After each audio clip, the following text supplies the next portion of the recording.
Welcome, everybody, to episode 6 of season 2 of Stirring the Pot. We have the usual cast here. We got Dom. What's up, everyone? Big Arch. How we doing? We got Gabe. Yeah. And John. John jumped. I jumped the gun there for a sec. How we doing tonight? John jumped the gun there, a lot like West Virginia's offensive line in the backyard brawl. And I am your host, Connor Bradford. As always, let's get right into some college football to start this out. So I'm going to go off and go over the games, because there were a lot of games this week. Really, really interesting. Starting off, Georgia Bulldogs, what happened? Escaping a really narrow win in Lexington against the Kentucky Wildcats 13-12. They should not have won that game. With a quote-unquote controversial pick six callback. That was not controversial. That was nowhere near a pick six.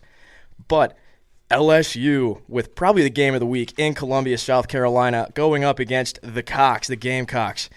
Game-tying field goal for South Carolina. It was back and forth most games. Rocket Sanders having a great game, as always. The Arkansas transfer running back. Freshman QB Lennar Sellers exiting midway through the game with an injury. And at the end of the game, as time expires, South Carolina down 3 to tie it to send it to overtime. Wide right. And I know Dom was very broken up about that, and I know you have thoughts. That's a very fraudulent win for you, Brian Kelly. No, they had that. South Carolina had that game in the bag at halftime, but as soon as Sellers went out, the game was all over. I mean, Raheem Sanders was able to keep it close, but at the end of the day, you can't.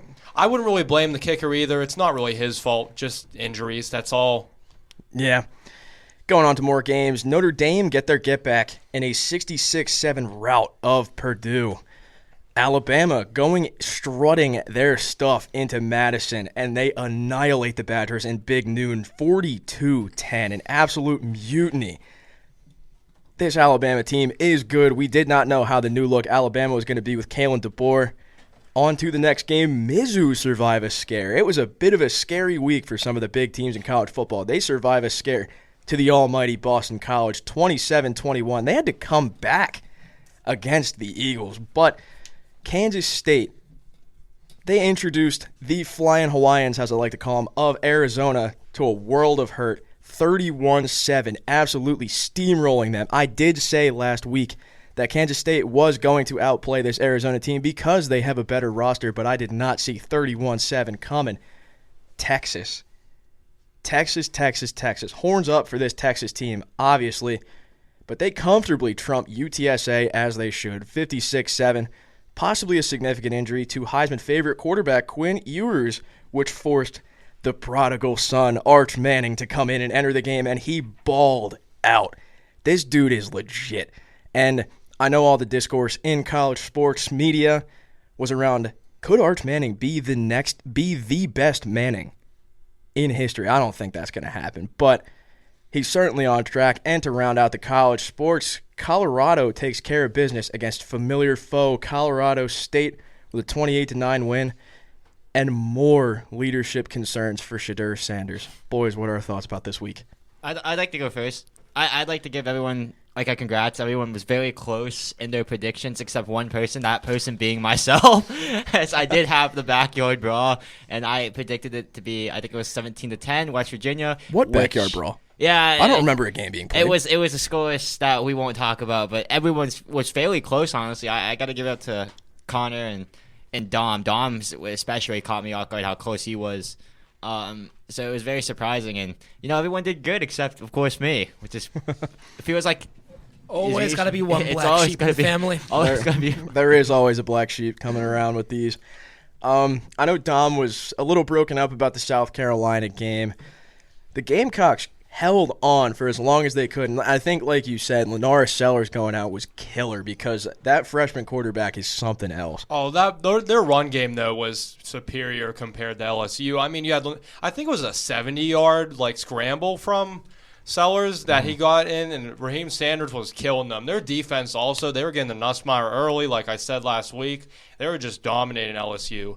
But that injury, that cost them. And, I mean, their quarterback behind Sellers is good. I mean, what was he, the starter before him? Yes, he was. He played well, don't get me wrong, but, Sellers is just a different type of guy. Yeah, and I think you're right that Sellers definitely brings a different type of vibe to that run game, like you said, with the long rushing touchdown that he had. But that South Carolina team is dangerous, especially when they have home games. I know Saban in the pregame was talking about he does not want to play in South Carolina. He does not want to play them at all because I remember he said that in 2012, I believe, he went into that after a long win streak, 19-game winning streak, and then goes into South Carolina and gets mollywopped. But not an easy place to play. Columbia is rocking as always, but tough break for them. And Brian Kelly is not slamming his desk this week. I think that should be our weekly check-in for the LSU Tigers. Is Brian Kelly slamming his desk? This week he is not, surprisingly. But like Gabe was saying, we all got most of our predictions right. I would like to toot my own horn for that Kansas State take. Everyone has been super high on Arizona as of recent. Noah Fafita might be a bit of a fraud. And it's a little bit interesting to think about that because what happened to Teteroa McMillan? Where has he gone? I mean, he had an amazing game in week 1, I believe. He went for like almost over 300 yards, and then he just hasn't kind of been there recently. It's not like he's playing these world-class SEC Big Ten secondaries. He's playing in the Big 12, and that's not a very defense-oriented conference, I would say. It's not say very. There's no defense. I mean, there's no defense literally, at all. like, I knew it was going to be a classic Big 12 fest. I'm going to say that. That's a quack. But but I knew it was going to be that when Texas Tech and Albany and Christian rolled into town and put up 100 combined points to start the year. Abilene Christian ain't no team to mess around with. Abilene Christian and Texas Tech. How did Texas Tech win that game, by the way? This is not last week, but how did they win that game? I don't know how. Like 52-50? Yeah. How do you let up 50 points to Abilene Christian? Dude, I was hoping they would go to overtime so we can run it up to try to get 150. I mean, I was ready for Penn State, Illinois all over again. Honestly. RJ, a little quiet over there. You got any opinions on this week? I mean, I'm going to go over my game real quick. I mean, the only difference from kind of what I said is, I mean, the game was, I would say, like, not really close, but, like, semi-close at halftime. And then third quarter, Alabama just blew the doors wide open. I mean, it was a 42-10 final. Alabama took care of business. As I stated last week, Alabama bounced back last year against USF. And it was against a really good Ole Miss team last year, but this year it's against Wisconsin. Tyler Van Dyke got injured early in the first quarter, and then that's when I kind of knew I'm like, okay, this won't be close, and Wisconsin's not pulling it off. I mean, when will we see a close big noon game? It's not this week because we got Ohio State Marshall. That's not going to be a close game unless the Fighting Herd can put something up. It's big noon blowout, like I said, and it's going to keep continuing to be a blowout. Yeah, we don't talk about week 1 big noon. It's a great place to go into the next segment for college football there. What happened week 1, big noon? Nobody will ever know because it's out of the history books, especially in my eyes. Okay, into the AP poll. Not a whole lot of changes here, but still important to go over. Start down from 25, go up to 1, as always. Number 25, Texas A&M, finding themselves back in the rankings. Number 24, newly ranked Illinois. A little bit weird to see them in the rankings, not basketball. But Northern Illinois holding strong in the rankings. Number 23 going up 2 spots. You love to see it. You love to see Mac Ball getting some representation. Number 22, Nebraska Cornhuskers. Number 21, Clemson. Number 20, Iowa State Cyclones. Number 19, Louisville not moving a spot at all. Number 18, Michigan. Stay down, buddy. Number 7-2, Notre Dame. It's... I don't like Notre Dame at all, so I have adverse opinions towards them. Number 16, LSU. Number 15, Oklahoma. Fraud. Number 14, Oklahoma State, the better Oklahoma school. Number 13, Kansas State. Number 12, Utah. Number 11, University of Swiss Cheese, USC. And then we go to the top 10. Number 10, Penn State, dropping down 2 spots only because they didn't play a game. We'll see them probably bounce back and go back up in the rankings at some point. Number 9, Oregon, holding strong. And these boys just keep climbing up the chart. Number 8, Miami. Cameron Ward, you dirty, dirty dog. Number 7, Mizzou. Number 6, wish I could be on old Rocky Top. Number 6, Tennessee Vols. Number 5, Ole Miss Rebels, baby. Fight on. Number 4, Alabama. And in the top 3, number 3, Ohio State. Number 2, Georgia.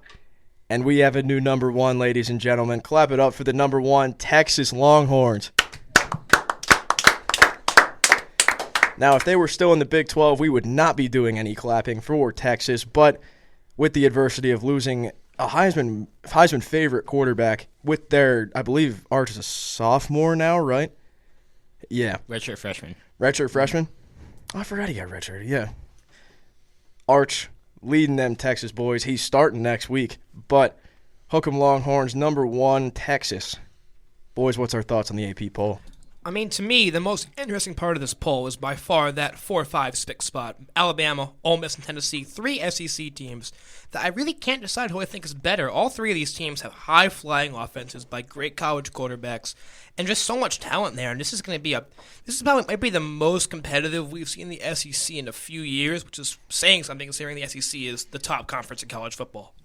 Oh, yeah, absolutely. Quick thought here on Notre Dame getting up a spot. I mean, if you really look at Notre Dame and Michigan's game side by side last week, Notre Dame took care of business and in statement fashion. And then you have Michigan. What did Michigan win by, like 10? Oh, yeah. Something around that range. Even worse, Arkansas State.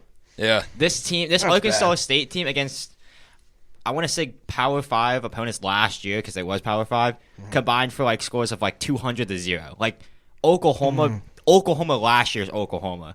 We barely getting in the Big 12 championship Oklahoma ran them up 70-something to nothing in the third quarter. I mean, and Michigan only won by 10 points. I think you have to give him the Davis Warren tax for that. Alex Orji coming in. He is starting. He's starting. He is starting next week. Breaking news. Obviously, if you follow college football, you saw that. But Alex Orji, this is going to be an interesting case for this Michigan team because we originally were talking about him at the start of the season, and then the bombshell dropped that Mr. Davis Warren was starting for the Michigan Wolverines, and we all kind of looked at that and scoffed because you have Alex Orji in that QB room. He's got the rushing upside, and with those 2 star running backs in Khalil Mullings and Donovan Edwards, you got to think that triple threat in that backfield was lethal, but they just went with Davis Warren. Did not work out. Alex Orji's the guy now. Yeah, and his first opponent is USC in the big house. I don't think – I mean, in all reality, I think it might be a Texas part 2.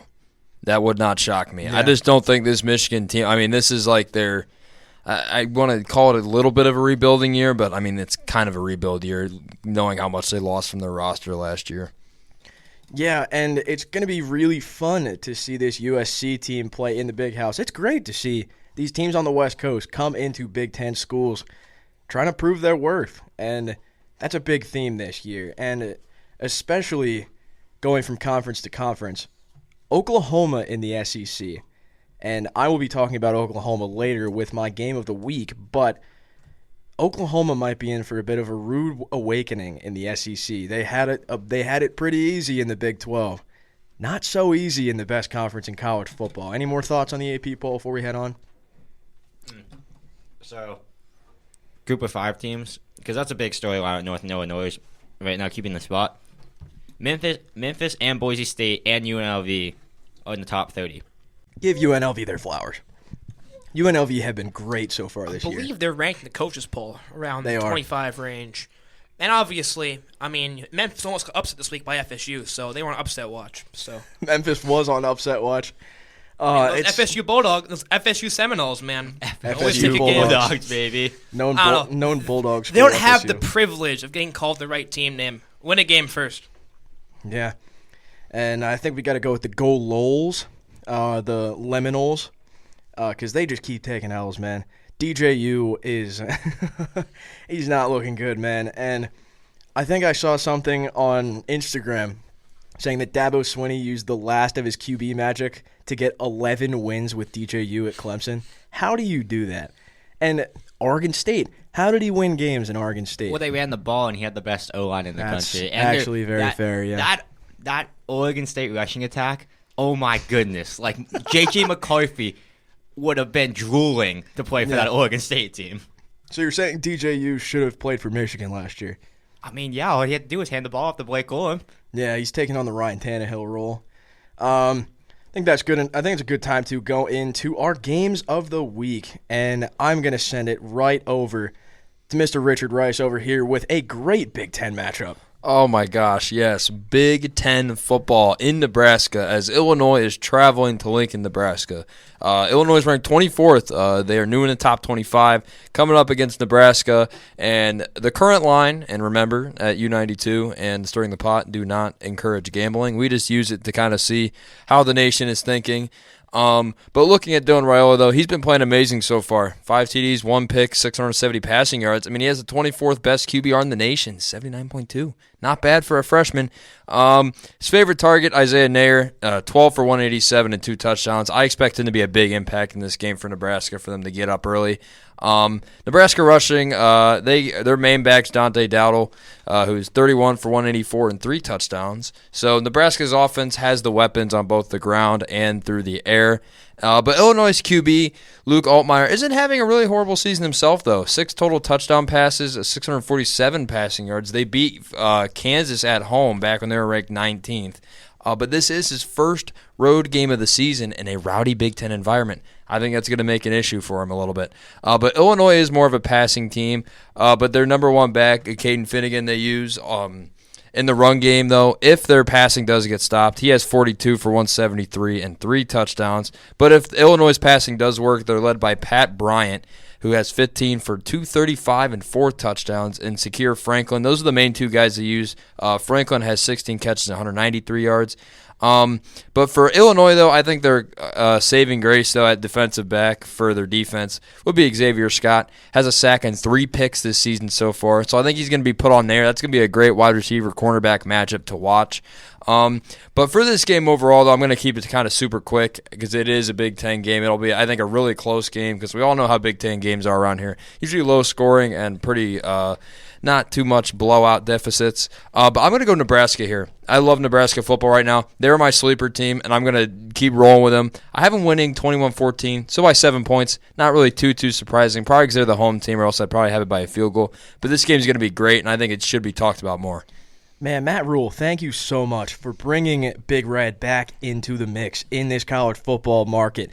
Dylan Raiola, and I mean, I know we get the Mahomes comparisons all the time just because of he is literally copying him.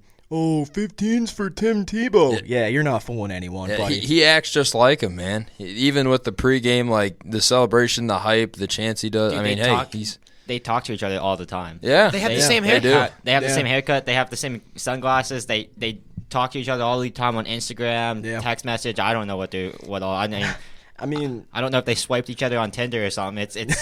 They're talking on everything. Yeah, I know Raiola gets a lot of flack for that, but who better to have in your corner than the best QB in the NFL and someone who's going for the GOAT chase at this point in his career? I mean, you gotta give him props for that, for getting him in his freshman year, getting the plaudits of the best quarterback that we've seen since Tom Brady. I mean, yeah. I mean, even going back to Raiola, though, he wants to bring this Nebraska program back to the old glory it was. I think under Matt Rule, I think their highest winning season was with 5 wins, somewhere around that range. They have not been good in recent years. So even I think Dylan Raiola is Matt Rule's saving grace. Because especially we kind of know how he is at college. It kind of takes him a little bit to get started and get a program back up. But when Rule does get a program up, it usually stays up while he's there. So, I mean, if this is potentially leading to Nebraska being a semi-Big Ten threat, I mean, I'm here for it. I'm loving seeing the new teams come up. Man, we're all here for it. Big Ten West ball is so back. It is so back. There's no divisions now. Yeah, man. I know. But, I mean, the old Big Ten West, if we still had divisions, Big Ten West ball is so back. But going into a bit of an interesting pick for a game this week, we've got a familiar last name with an interesting last name at quarterback. The quarterback duel for Texas ULM. Take it over, Gabe. I mean, we had so many good games to pick from. There's a few conference games. Let's start a conference play. Everyone's excited, but I've decided to go on a different route. I have decided to pick UL Monroe versus the newly number one team in the nation, as mentioned before, the Texas Longhorns. And this is an interesting game just for the fact of it's an Oklahoma transfer, the face of Fruit of the Loom. That guy everybody wants to start their college football 25 dynasty on, rebuild. The general, Mr. Booty himself. And he'll be going up against the fourth manning to play college football, Arch, who, let me tell you something here, is looking just as advertised. I mean, did 9 completions to 12 attempts, 5 total touchdowns. You can't make that up. He looks good. And 200-something yards. Yeah, 200-something yards. Yeah. Now, he's versing the University of Texas San Antonio, but, I mean, this Texas team is legit. They are the most complete team in football, and that's tough to say with teams like Georgia, who are right on the door, Ohio State as well right behind them. The most complete teams in college football are rightfully so in that top 4 spots, top 3 spots, and it proves why. I mean, again, you go from Quinn Ewers, he's down, he's out. You got Arch Manning as your backup, the running back with Jared Gibson, who should have more carries, and you got Jaden Blue as well, and you just got so much talent right there as well. Isaiah Bond transfer from Alabama, looks like a first-round pick at this point, the way he's playing this year, and this Texas team is as legit as they come. Now this UL Monroe team, stat line's kind of scary. Yeah, to say the least. General Booty, man, great last name. Looks like he'll have your daughter back by 8. About 19 for 30 this year in 2 games, 191 yards, 1 touchdown, only 2 sacks. The running game, though, seems to be the heart and soul. The running backs Ahmad Hardy and James Jones. Yes, James Jones. 33 carries, 161 yards, and 20 carries and 110 yards. And their third string, Taven Curry, has 88 yards. So this is a very run-heavy team. So, his first name might be the General, but he's not running anything, it seems like, down there. It's all running back play. And it's looking like their defense is just as great as Texas. I mean, they have multiple guys with already double-digit tackles on the. They played 2 games. They had a bye week. They played 2 games. They have, if I'm reading this correctly, I am a media major, not a math major. 1, 2, 3, 4, 5, 6. They have 9 players with double-digit tackles already in 2 games. Wow. And they've blown out their opponents. Oh, really? I was gonna say, what that means? They've been on defense a lot, but. Really? 30-14 win against Jacksonville State, and a 32-6 win against UAB. And they're really playing the class of college football with those opponents. But you got to think, you only allow 6 points to UAB. You've allowed 20 total points on the year, and you have 9 guys with double-digit tackles. Yeah. I mean, you are stuffing whatever the heck is coming across that line of scrimmage. It's almost like the Remember the Titans scene. but it's going to be an interesting game. Now, I'm not going to say the Warhawks are going to win. No. Let's be honest here. I'm a realistic kind of guy. Garrett Green, Heisman, definitely. But I'm a realist when it comes to the Longhorns. I'm going to have to go with Texas. Shocker. Oh, yeah. But I think big shock. I think it's going to be a lot closer than people think. But I think the score is going to be 56-14. Texas. 56. Okay. A lot closer than people think. A lot closer than people think. I was going to say, yeah, that is a lot closer than some people would think. Well, on the topic of Arch Manning, it's just crazy that Quinn Ewers he might have been the Heisman favorite when he went down. And a guy who might go first overall in next year's draft. He gets hurt, and people might be more excited to watch Texas now, which is just crazy. It speaks to Arch Manning being just special. Dude, let me tell you, if I ever post Arch Manning on my Instagram account, I might get a 10-day from ESPN the way they're hyping him up right now. Yeah, honestly. And, both of those quarterbacks living up to their last names. Arch living up to the Manning name and General living up to the Booty name. Let's head to the second-to-last game that we have here, and John's got an interesting one as well. We are going to skip the Michigan matchup because nobody cares about those bonies in Ann Arbor. John's got Oak State, Utah. Take it over. Yeah, this is a game that many people might see as an early Big 12 championship preview.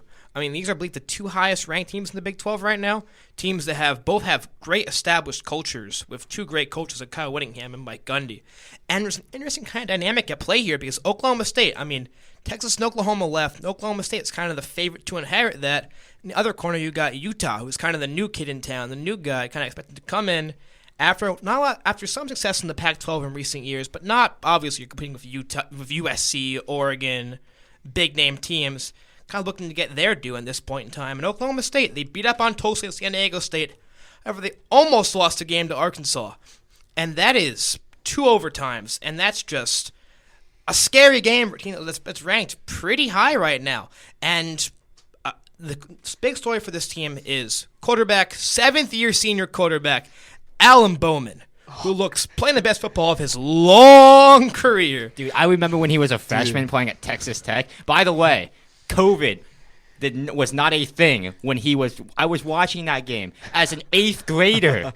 I was in 8th grade. Can we all come together and collectively call this game the All-State Bowl? Because they're I both was going to be I was going to call it the salesmen. Unk Bowl. I mean, the combined Unk age Bowl. of this game is a stat you've probably seen by now if you follow football. AARP like is 50 something. watching this The combined game. age of this game is like It's 49. it's higher than 24 the and Bears 25. Colts game on Sunday. Yeah, it was like Caleb Williams and AR5 it is now, sadly. But Can't Rip have the AR. 15 in they there. have a combined age of what, like 43, and it's Yeah. like this is combined age of 49. But NIL, man, NIL is a thing now. Get a I know, job. man, and COVID is just changed. It's made a very interesting college football landscape. And Alan Bowman, I mean, that experience has clearly come to use this year.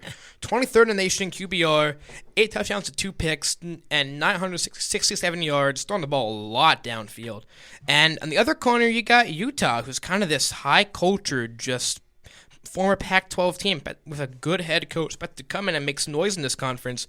They really have not faced a test yet. I mean, they played Southern Utah in week 1, torched them, then did their business against Baylor, and then last week, in one of the biggest shocks in what's been a truly surprising college football season so far, one of the biggest surprises, Cameron Rising, the known face of consistency and stability and health at the quarterback position, got hurt. Whoa. And they had to start a man who's very personally close to a man I have some interesting feelings on. The brother and clone, probably, of one of my least favorite quarterbacks to watch in the past couple years. They started Isaac Wilson, brother of Zach Wilson. Is that a thing? I didn't Yeah, no you didn't clue. know that? I had no clue about They look that. Yes, that's identical. his brother. And he They look did. they look They really look like clones. Yeah. It's scary. The Jets they look drafted him. scary similar. No, do not wish that on me. Do not wish that on me. Oh. But he took care of business against Utah State in a rivalry game, and this is their first real test. And I mean, the key to this game for me is when you get into a game like this between two contending teams, the key to this game is the stars. And in this case, there is no bigger star in this game than Oklahoma State running back Ollie Gordon, who this year, well, first off, last year, he was one of the best players in college football. Led the NCAA in rushing, and they brought back their entire offensive line this year. And he was expected to do some big things this year, maybe contend for a Heisman. And if they were going to succeed, it was going to be because of him. And really, that has not been the case so far. Oklahoma State right now is 104th in the country in rushing yards, with only 208, and 108th in yards per carry, only 3.2. And that just, for a team with a very talented running back, he just has not gotten going yet. And if he can't get going this week, I'm not sure he's going to. I mean, the time is now for him to have his breakout and be the running back we saw last year and can be. Oklahoma State wants to win this game against a Utah team that has a great pass defense, the sixth best in the nation. Obviously a bit skewed because they've played freebies the past couple weeks. But they need Ollie Gordon to be the man they think he can be. And Utah, they're a really good team. They have a really good defense. They have to put a safety in the box and stack that box and just stuff the run. And they retained a lot of defensive production this year. I mean, 75%. And especially for this game for Utah, if Oklahoma State did not do a very good job of containing Arkansas's quarterback in the game they played. I forgot his name. I can't think of his name right now. But Who cares about the quarterback? Who Luke Haas scored a cares? touchdown, man. He did score a touchdown in Oh, that yeah. game. He was Oh, running yeah. all over them. And Cam Rising, not really known as a mobile guy, but he can use those legs. He's going to have to use them this week to put some noise here. Obviously, I think Oklahoma State is a very good team. I think this game is almost a coin flip. They're both very good teams. But I think Utah's a bit better coach. I think they're a bit more disciplined. And I think they have a bit better of a quarterback there. I'm going Utah in a 34-31 win. A very close game. I think these teams might see each other again in the Big 12 Championship in a few months. It depends on Gordon because I want people to remember Ollie Gordon started the year as a third-string running back last year. With him at that position, these are the exact scores against these exact teams. A 27-13 victory against Central Arkansas. A 27-15 win against Arizona State. A 7-33 loss against South Alabama. Mark, Yes. This is pre-Gio Lopez, by the way. And the first game, Ollie Gordon touches that football field in Stillwater. 34-27 loss to Iowa State, who was actually pretty good that year. Yeah. And then it was just all Ollie Gordon from there. We don't talk about that West Virginia game. It was just all Ollie Gordon from there. So What West Virginia game? I do agree, John. He needs to make his presence known. I don't know what he's doing, but Ashton Genty, Heisman, moving. Yeah, honestly. And it's going to be an interesting game. I like the fact that you brought up that it could potentially be the Big 12 Conference Championship game. But both of these quarterbacks, honestly, I think we can all come together and say, get a job, buddy. On to the game of the week. And I have the privilege of giving you a really interesting game. This is going to be Oklahoma's welcome to the SEC moment. Number 6 ranked Tennessee traveling into Norman, Oklahoma to take on the Sooners. Number 6 versus number 15. Let's get into this Tennessee team real quick. They're ranked 6th in the nation. They have let up 13 total points this year in 3 games. 10 of those were to currently ranked formerly ranked NC State. But 51-10 to a ranked NC State team. That is absolutely absurd. They have the highest point differential in the FBS this year with 178 point differential in 3 games. They lead the FBS in average scoring margin as well, which is plus 56. This team is legit. And they will be a team to watch, honestly, for the rest of the season. Not only do they have a pretty easy schedule for an SEC team, they only have 3 ranked opponents left, including this game against Oklahoma, and they host Bama, major, by the way. They can do anything at Neyland if they put their minds to it. And the only game that I can realistically see as a dead set loss at this point is traveling to Georgia. And I think when they go to Athens to play Georgia is the only time that I can definitely 100% see a loss for this Volunteer team. With the expanded playoff, I can honestly say that if they win this game and they at least keep it close with Bama, they have their playoff spot locked in. And the rest of their schedule is pretty easy other than that. And I think they control their own destiny at this point. This Oklahoma team, going into Oklahoma now, had one of the biggest offseason losses that I can remember in a little bit. They lost their Heisman contending quarterback, Dylan Gabriel, to Oregon. And that's a major loss for a program like Oklahoma. And it looks like they're going to get a very rude welcome to this new conference. Obviously, they had it easy in the Big 12 last year because all the teams were a little mid. I mean, there were a couple standout teams, but I mean, they had Texas in that conference as well. But this team has a bit of they have a juggernaut schedule, honestly. They play 6 ranked opponents, 3 at home, 3 away. Their away games are LSU, Ole Miss, and Missouri. And their home games are this Tennessee game, Alabama, and Texas. That's absolutely absurd. And they are, honestly, at this point, if you see them losing at least 3 or 4 of those ranked games, this Oklahoma team could go 8-4, realistically. They could very realistically go 8-4. They beat Houston 16-12 at home. At home. They bring Houston into Norman, and they win by 4 points, put up 16 points against this Houston team. How do you do that? And obviously, they struggled early game against that Tulane team. Pulled it out at the end. Jackson Arnold with a clutch rushing touchdown that just kind of set it off. Jackson Arnold, former 5-star quarterback, has not impressed me that much this season. Obviously, they're just getting into conference play, but he's played 3 games, 62% completion rate, 484 yards, 7 touchdowns to 2 picks. He's got a 58 QBR, 63rd in the FBS. 63rd for an Oklahoma quarterback. That is not good enough. And I mean, obviously, he's young. He's a freshman. He's not going to get super into that SEC football type archetype yet. But I'm looking to see more for him. And getting into my impact players, I've got possibly who could be the best player on the field. Not really, but who could be the best player on the field? Oklahoma linebacker Danny Stutzman. Danny Stutzman is one of the best linebackers I've seen in a very long time. And I know Gabe really likes Danny Stutzman. I've been watching him for 4 years, man.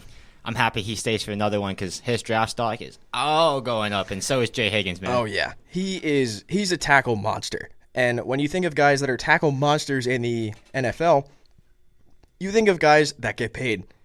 Danny Stutzman's going to get paid when he gets to the league. He's got 33 tackles in 3 games so far. He's got 11 tackles per game. I genuinely think he's the only reason that they beat Houston that week. He had 15 total tackles against that Houston team. How do you do? He's a maniac, man. Another impact player that I think will be Tennessee's running back Dylan Sampson. Obviously, he was in the shadow of Jalen Wright last year. He's their second string. This season, he has been very good. 45 carries, 357, 9 touchdowns on the ground. I believe that is up there with Ashton Genty. It's the same number. Same number. Oh, yeah, Genty's only played 2. That is ridiculous, man. Yeah, he's only played 2. only Let played that 2 let that games. sink in, baby. Genty's second in the league in rushing in college football and rushing yards. He's played 2 games. That is absolutely absurd. To go along with 7 catches for 70 yards, he has been an absolute force on this team. He's one of those power speed guys that you can really see getting in there and getting the dirty work done for your team. He will pose a massive threat to this Oklahoma defense. And obviously, I had to talk about one of the best players in the country, James Pierce Jr. That dude is a monster on the edge. Obviously, he's had a very slow start to this season. You can honestly see him coming back for a senior year if he has a slow start like this. Have you seen tape, man? It's kind of hard to break through 2 guys and a running back to help out. They triple team him. He's getting like TJ Watt, Micah Parsons treatment already, and he's only in college. This dude is a monster, and I watched some tape for him. If you get him on the edge, good luck. That dude is faster than most wide receivers. And he's, 6'3", 240 or something like that? Something around that range, yeah. That's scary. That is insanely scary. And, I mean, he almost had double-digit sacks last year. He was a sophomore last year, and he put the nation on notice. This dude is nice. And, I mean, that's really all I have for the impact players. Obviously, Jackson Arnold, but that's more for his rushing upside. He hasn't been a great passer this year. He leads Oklahoma in every offensive stat except for receiving. Every rushing stat, every passing stat. This dude is, although he hasn't had a great start, he's been good. He's been pretty good for this team, but not to Oklahoma quarterback standards. We saw Dylan Gabriel last year. He's not living up to that. But this prediction, I'm going to keep it short. Oklahoma and Tennessee are matched up pretty evenly on paper, I would say. This Tennessee team is just way better. I love Nico Yamaleva. He is really good. Obviously, it's the battle of the 2 freshman quarterbacks. Well, But Nico's number 2 in the class. yeah. I mean, Dylan. Yeah. Yeah. This dude is nice. And I was watching him go through some of his progressions earlier on in the season. This dude just makes his reads, and he can hit you with a crazy deep ball. He kind of reminds me a little bit of if Joe Milton had accuracy. Obviously, you can't throw it as far as Joe Milton, but looking back on Tennessee quarterbacks, he kind of reminds me a lot of him if he could throw consistently over the middle. But this Tennessee team's legit, and I could not sleep if I didn't take Tennessee for this game. I'm going to take Tennessee going into Norman and going with a much closer than it should be win, 38-24. And that's going to wrap it up for that college section. We are going to head into NFL talk. It's the greatest time of the year, and the NFL is back in full swing. But before we get it started, prayers up to Mr. Tua Tagovailoa.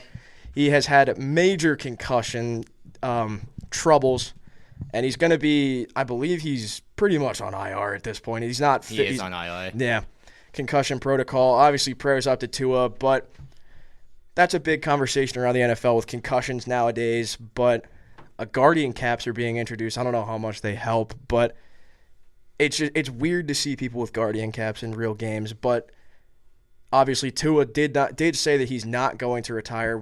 People have varying opinions on that. I don't think we should speak on that right now, but let's get into a crazy week in the NFL, starting with my fantasy quarterback, Kyler Murray, clocking in with a perfecto, and the Desert Eagles are cooking down there. 158.3 passer rating, otherwise known as a perfect passer rating, against division rival LA Rams. And how about Marv, man? Maserati Marv driving into the desert. He is here, and he's here for good. 4 catches, 130 yards, 2 tuds in the first quarter. Yeah, all in the first quarter. All of his stats came in the first quarter. They didn't need him after the first quarter. They were rolling after I needed that. him because I was versing Dom.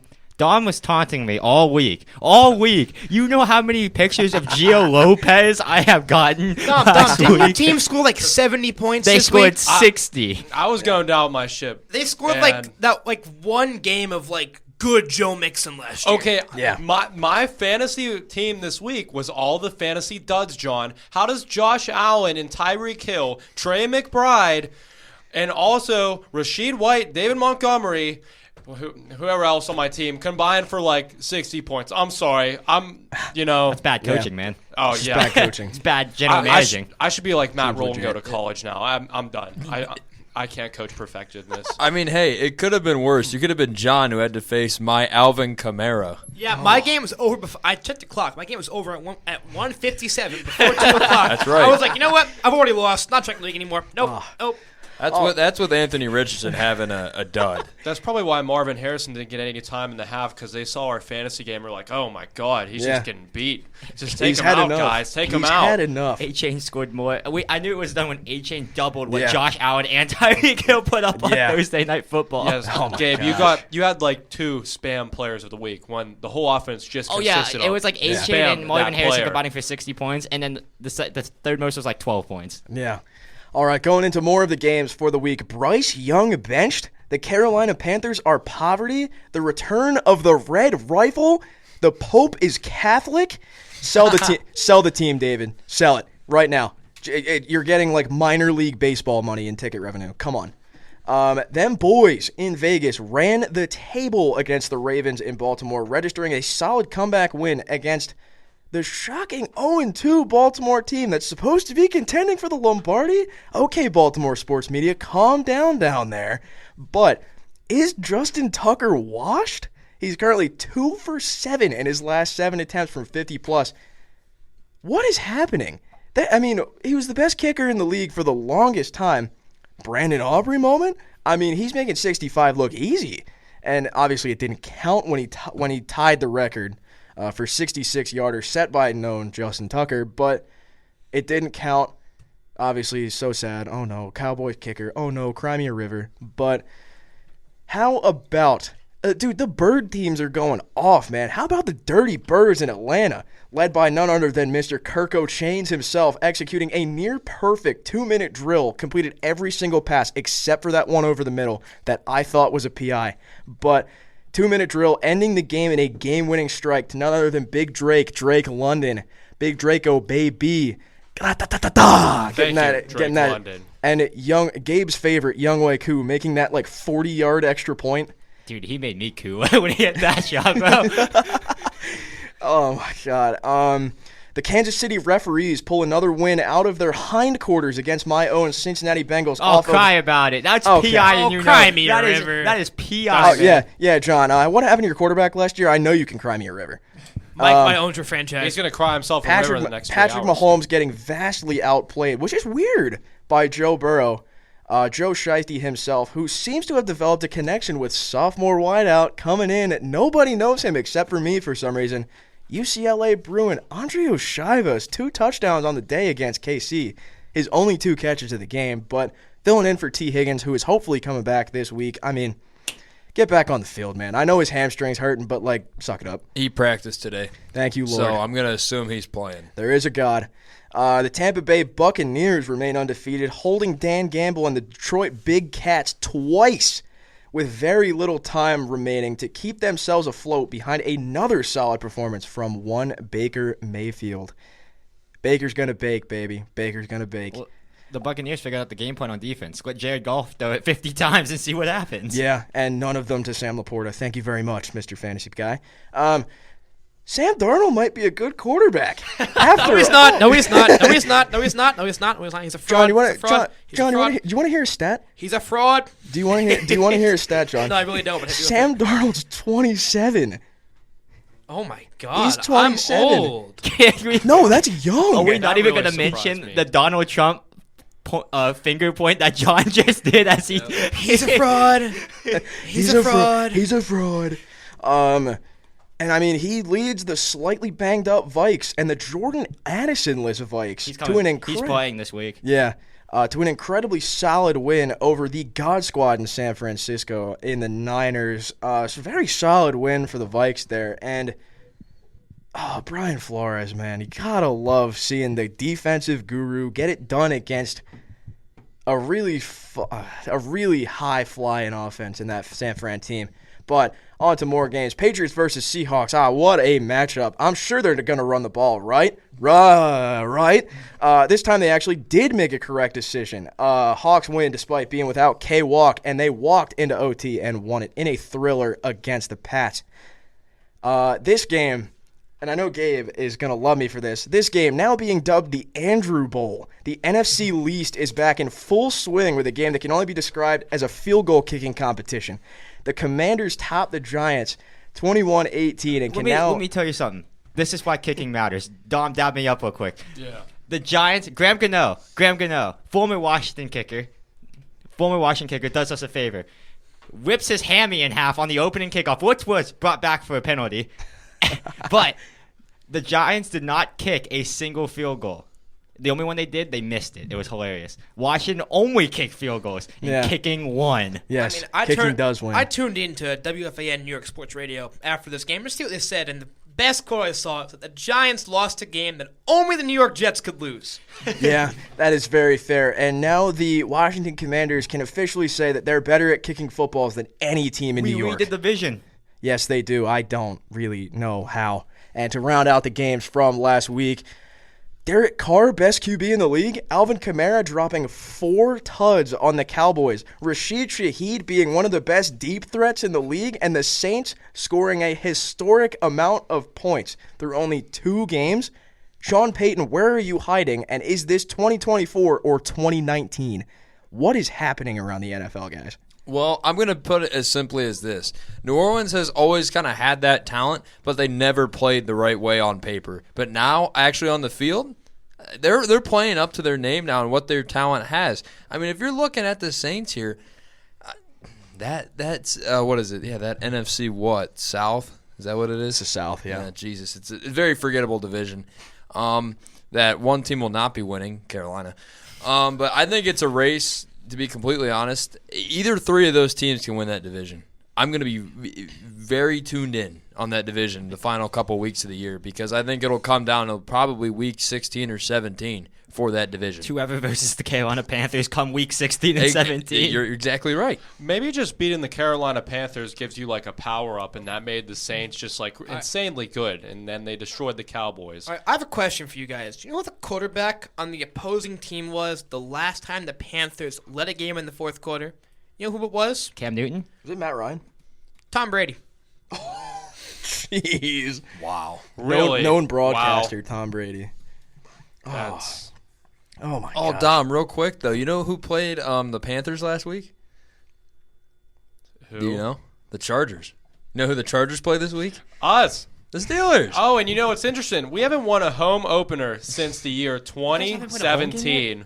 2017. 2017. My God. Wow. You guys got That the brings verse. music to my ears. You guys' schedule has kind of been a cakewalk, though. I can't remember who you played week 1. And then- Atlanta. We Fort played Atlanta. Atlanta. That Fort wasn't a Foundation. cakewalk. That's a cakewalk. And then week 2, you get It's the not a cakewalk. That They is just a- beat the Eagles. It's What do you mean? Atlanta. Oh. Kirk Cousins moved you. Let me show you. He's the only player in history to get franchise tagged twice. Buddy, he just won primetime, something that we all thought he never could do. I don't want to hear this. He's done it twice. He's back to back. He puts on the change. See, this is the thing, and I mentioned this on Sports Page the other day, which I'm surprised Roby didn't come and kick the door down when I mentioned it. It's like that Tobey Maguire meme where he's putting on the glasses. When it's Monday Night Football, I'm not a meme. It's kind of blurry. I think I see Kirk Cousins, and then I put on the glasses. It's actually Cooper Rush, man. It's like that's God. You can't tell me Kirk Cousins doesn't play exactly like Cooper Rush when it comes to Monday Night Football. And even better, he lost to Cooper Rush on Monday Night Football. He did. Yeah. Gabe, this is usually how the AFC North goes. Usually Cincinnati goes 0-2, but all of a sudden they like win every game after that and then catch up. They do this like every year. The Steelers usually have a pretty cakewalk schedule to about middle of the year. Then we start to lose like every game or every other game, but Mike Tomlin's able to pull it out somehow. And Cleveland and Baltimore, then it starts to go on that week-to-week basis of you don't know who's going to take the division, and that's what it's going to be like. Yeah, I know Steelers football, Dom. Winning, never heard of her. And then you go on and you go to some party, and you find about 7 chicks called losing, and then you pick them all up. I will say, though, that it's going to be harder for Russell Wilson to maybe get his starting job back. I mean, do you think his Steelers career is over before it even started, really? It could There's be. a conversation about it. There's to be had. Because they seem to be committed to Fields. Justin Fields is doing just enough to win, and that's all he needs to do. No, Yeah. but like even seeing his passes, like the one he had last week that was called back to George Pickens, I'm really impressed. I didn't think he had that in him, the complete passes like that, or even throw a deep ball or a ball in the middle of the field. I've never seen that before. I mean, think Justin he's got Fields, he brings to the Steelers a element of explosiveness with his legs that obviously the Steelers' game plan, you know it by now. They're going to be a dominant defensive team. They're going to do just enough on offense to get by with a win. That's kind of how they've been for the past couple of years now.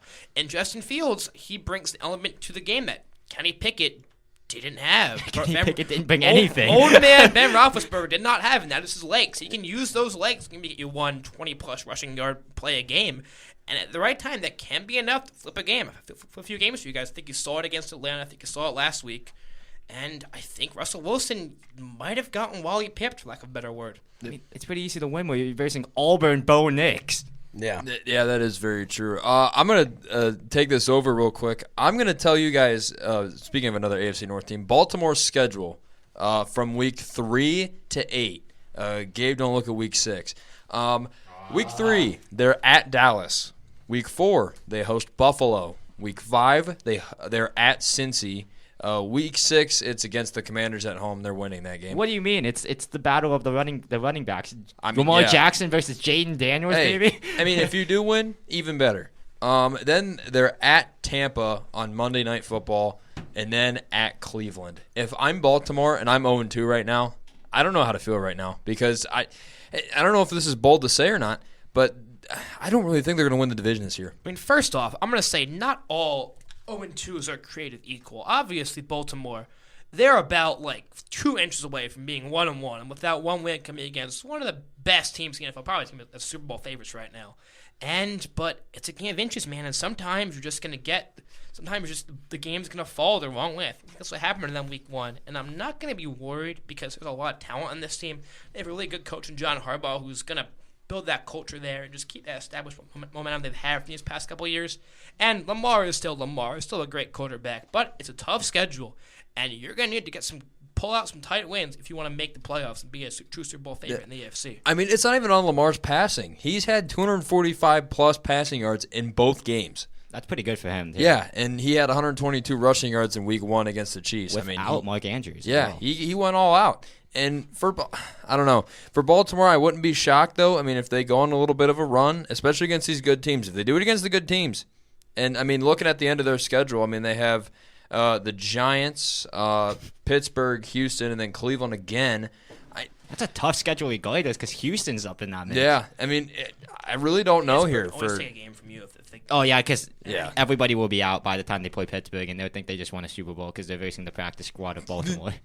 Yeah, that'll probably end up happening. I just think it's interesting, though, for Baltimore. I mean, no one kind of really expected them to start 0-2, especially against Vegas. I think that's kind of the big problem. And that's kind of showing how much Vegas has been with Gardner Minshew, man. Yeah. He's playing nice. Yeah. Hopefully that keeps up, though. Not next week, though. Yeah, and talking about Vegas, let's go into some standout performances from last week. I picked a few guys. I know John picked a few guys. I'd like to throw it out to everyone here. What are your standout performances for the week? Specific guys. Austin Seibert. Enough said. Honestly. I'm going to keep it in Vegas, Devontae Adams. I loved his performance, and that double toe drag was nice. Waste of a challenge by Harbaugh because that was kind of obvious that it was a catch. But still, Devontae Adams played great. I mean, we were talking about Baltimore. I'm mentioning a guy who Baltimore might want back right now. A guy who's been a pretty big part of this new LA Chargers offense. J.K. Dobbins, Ohio State Buckeye. 266 rushing yards, 2 touchdowns, 9.9 yards per carry through his first 2 games. Obviously, he's playing the FCS Panthers. But the crazy stat for me is he has 3 rushes of 40+. The rest of the league, no one knows how much the rest of the league has. 4. He's 1 behind them. He has been. I was really high on Chargers going into this year. I've said before, I'll say it again. If you have the quarterback and the coach, usually the rest of the team can work itself out around that. Obviously, Chargers kind of had a bit of a retooling this offseason, getting rid of Keenan Allen and Mike Williams, 2 guys who have been big parts of this era for them. But if you're going to get rid of playmakers, you got to find some more. They went to the bargain bin, got a guy who's always had the talent, but not necessarily the health in J.K. Dobbins. Dude, he leads the league in yards per carry ever since he was drafted. It is a known stat. He just hasn't been on the field. Connor knows that very well. Yes, I do. I drafted him in fantasy last year. I immediately regretted it. Let's keep it in L.A. I thought Quentin Johnson had a good week. Coming into this season, everyone was like, oh, this dude's a bust.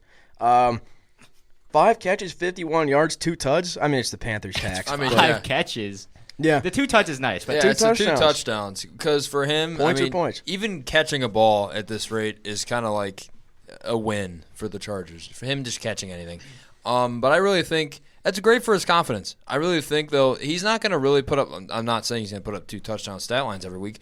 But, I mean, I think he's going to get started as more his confidence back and maybe be a deep threat guy for Justin. And then maybe the Chargers can have even a more explosive offense. And if anybody knows what Quentin Johnson can do to a defense, it's Jim Harbaugh. Because he torched that man in the CFP a couple years ago. I'm going to do 2 players of the week, actually. I'm going to do Darnell Mooney and Ray McLeod. I mean, you have 2 guys, like, over the summer, right? You'd probably think, like, wow, Atlanta has a really, like, garbage receiving core, but these guys have really stepped up. They've gone from, like, basically practice squad, wide receiver 3, kick returning type of guys to guys that look legitimate now. And, I mean, it's even, like now you have to worry about them taking away Drake London's snaps and his progression in fantasy football. Ray McLeod being a great middle of the field type of guy, and Darnell Mooney, I'm really impressed. I mean, last year, with him putting on weight and everything in Chicago, I thought he was going to be a little bit better, but he didn't really show that much upside, probably Chicago effect. But now he's like that healthy wide receiver 2 role, and those 2 guys, great. That really elevates Kirk's game. yeah, great. Kyle Pitts, 2.7 points in fantasy. Great. Yeah. Darnell Washington, 7.1 points in fantasy for the first yeah. Steelers touchdown of the season. Oh, yeah. I see your 2 pass catchers, and I raise you 1 pass catcher. This guy, and I think I knew this. Me and Gabe both knew this because we both wanted him in fantasy. He got him, sadly. And now I'm stuck with Sam Laporta, who's getting, like, negative carries. Brock Bowers. Who was on my bench? Brock Bowers has been instrumental to this not Ravens. They played the Ravens. This Raiders team. 9 catches for 98 yards. Obviously, he didn't get a score, but for a tight end for the Raiders, looking back on what I can't remember his name for some reason. Michael Meyer. Not Michael Darren Meyer. Waller? Darren Waller. It's because he retired. Country singer legend. Known country NFL legend opposingly to Darren some Waller. random commercial. Yeah. Yes, I remember That seeing was so that. random. Yeah. Didn't he make like a some kind of track once he retired? Like Yeah. He made a musical breakup that song was, because like, really Kelsey good. Plum broke What his Kelsey heart. Plum can do to men, man. Yeah. I don't know what was worse, him marrying her or what she did after he divorced her. Yeah. And, I mean, filling in the role that he left with this Raiders team, Brock Bowers is coming right in, and he's completely replaced that so far, obviously. But I really do think, oh, my gosh, South Alabama's beating App State. Gio Lopez is here, man. But Brock Bowers, his contribution to this Raiders offense has not gone unnoticed. And before I send it over to you guys for any more, if you have any more, I'd like to shout out my fantasy quarterback, and who I think in a couple weeks, if he keeps this up, is going to have that Asian persuasion in the MVP race. Kyler Murray. Perfect passer rating is really hard to come by nowadays. 17 for 21, 266, 3 scores, no turnovers. And obviously, Kyler Murray has that rushing upside with 5 carries for 59 yards. He's averaging 11 yards per carry this year. 11 yards per carry for a quarterback.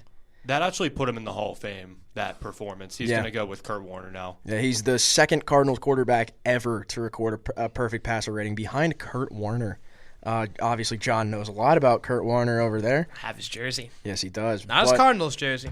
Yeah, and obviously week 1 they were unlucky to not beat the Buffalo Bills. They came a little short of a comeback. Obviously, they held the lead really early, but they came up just short of a comeback off of a DJ Dallas kick return. It was DJ Dallas, right? Yeah, DJ Dallas. Keep mixing up my former Seahawk running backs, but Kyler's looked really good to start this year. Obviously, he has no picks, which picks were a bit of a problem for Kyler at the start of his career. 428 yards, 4 tuds, no picks in the air. 91.3 QBR. He's second in the league in QBR. I believe that is only behind Derek Carr. But Derek Carr has been absolutely insane. Derek Carr's been cooking. I'll keep this really quick. This is cautious optimism. Deshaun Watson was not complaining for once. He made a couple good throws. I'd say good half. I'll say good half. Good first half. RJ, not complaining about Deshaun Watson. I know. Hang the banner. I know. Hang the banner. I don't, especially as of the past, week. But I mean, he made some throw. Jerry Jeudy, though, I'm actually going to say that right now. Jerry Jeudy and his route running and just the way he caught that sideline pass, it was incredible. I think Jerry Jeudy's finally getting back into this offense. I want him to have a big role this year. So Jerry Jeudy, I will be definitely looking out for him, and I'm excited for what our receivers can do in the future. Yeah, I like his role for you guys because the Denver. Let's be honest, it was him and Cortland Sutton battling for a wide receiver one. You know, Amari Cooper's wide receiver one, and now he gets to.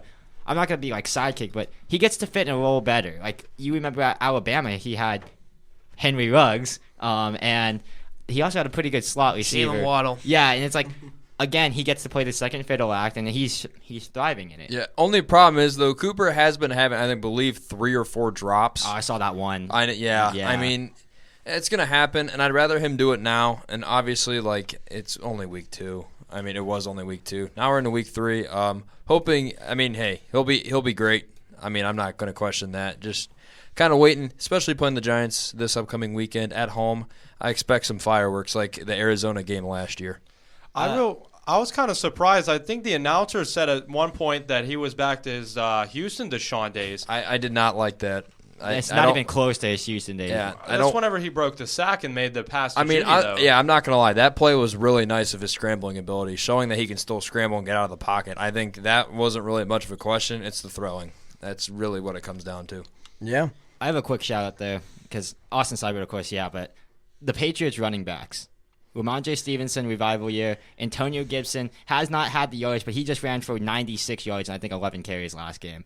Those running backs down there are why they're in these games. They're 1-1, maybe 2-1 today in about 3 hours. No.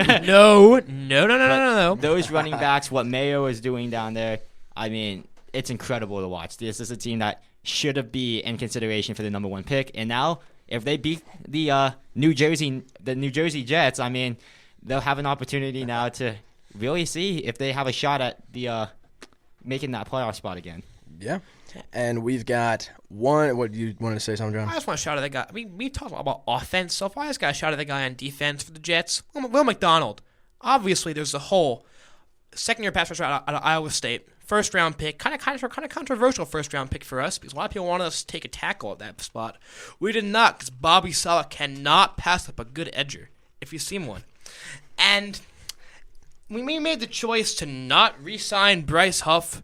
And we made the choice to get ourselves into this crazy Hassan Reddick debacle right now that seemingly won't end any day now. We were relying a lot on Will McDonald to pick up some of that slack and be a disruptor on that defense.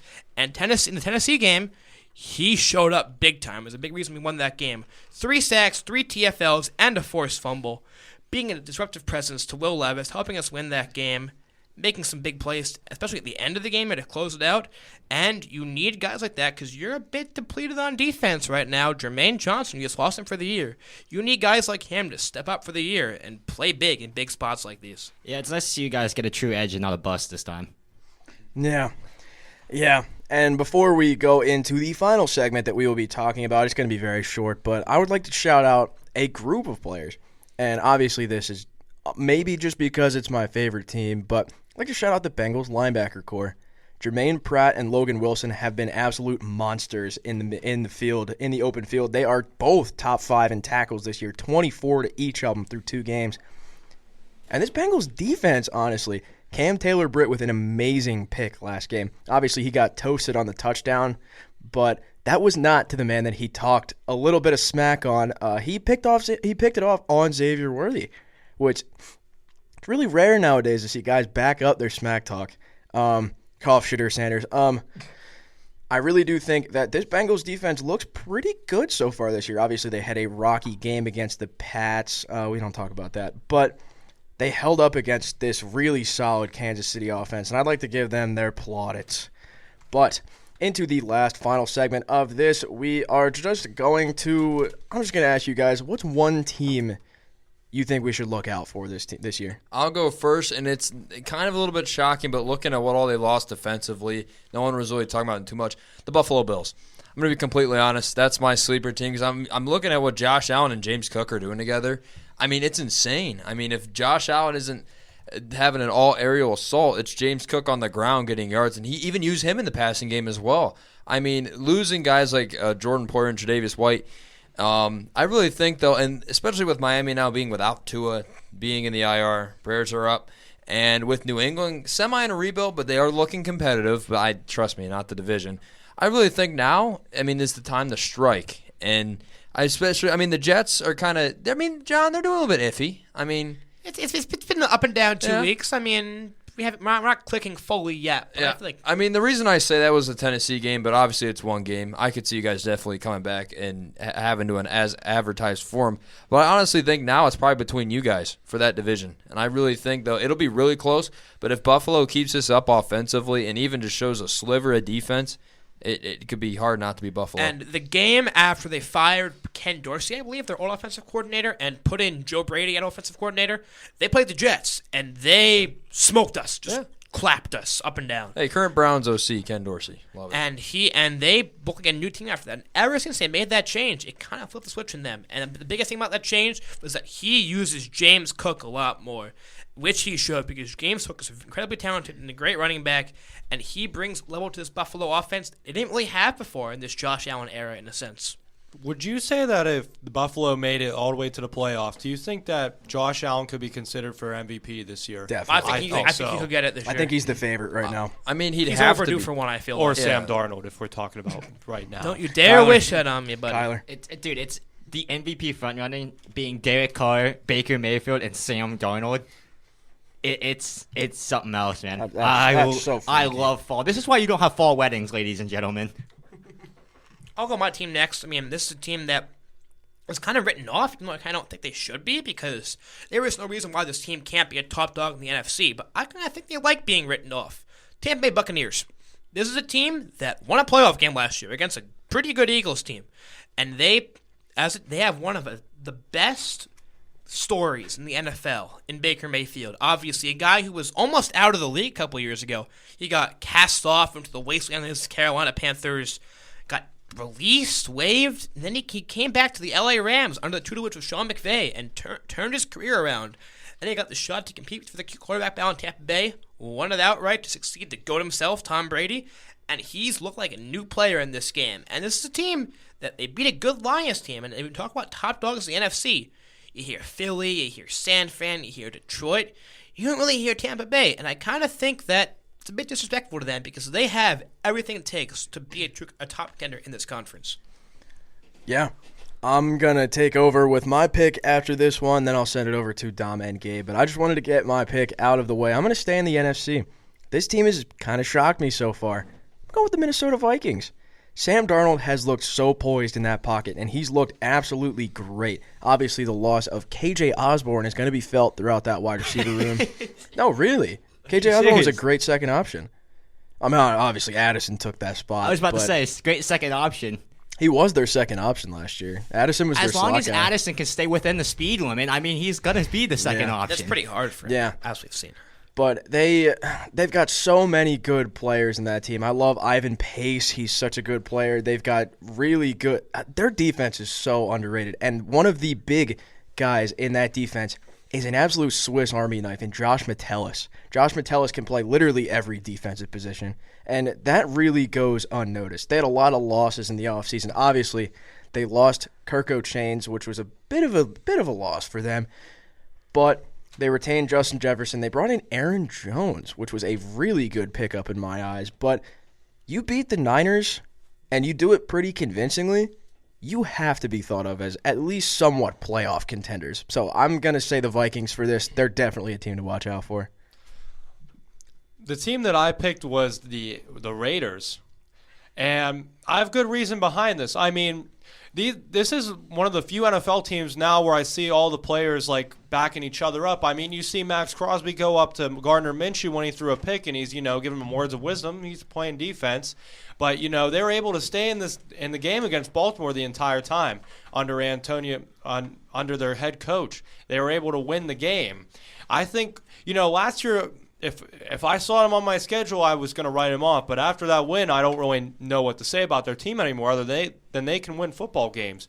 Their defense is also really good. They were able to get to Lamar quite a few times. I'm going to have to go with the final team of the day. And I mentioned before, the New England Patriots are doing something special down there. I watched their game. I checked them out for a quarter. because I wanted to see. I saw they were up against Seattle. And don't get me wrong, Seattle is an explosive offense. Same thing with Cincinnati. Now, they didn't have T. Higgins at the time. Jamar Chase was on the field, but it felt like he wasn't. So, I mean, but the Patriots, maybe that's just the Patriots. I know DK Metcalf played incredible. Geno Smith was slinging it all over the place. But Patriots are in it. If they can figure out, let me tell you, if they can figure out something with quarterback. I know they have Drake May loading right now. If Drake May comes in for Jacoby Brissett at any point in the season, and he is all as advertised for this Patriots team, holy, we have ourselves a crazy division down there with the Bills, the Jets, the Skylar Thompson-led Dolphins, and, of course, the Bills. Yeah, and if all of those teams in the AFC East are all healthy, you can see a dogfight for that division. You can see any team coming out on top of that division. Obviously, John's Jets are going to be on the bottom no matter what, but Bengals finishing last this year. Book it right now. Okay, they did last year, but that was only because Jake Browning was their quarterback. I think it's a great place to end off this episode, lads. Just to end it off, Drake May. Add DeMarcus Robinson to your fantasy football waiver wire. He's your wide receiver 1 in the Rams. Adam. Yes, I did. I think we'll talk some fantasy next week, but we're gonna end it off for today for this episode. Thank you guys for tuning in to another episode of Stirring the Pot. We really appreciate all the love and support. Thank you guys for staying patient with us, and as always, peace. See ya.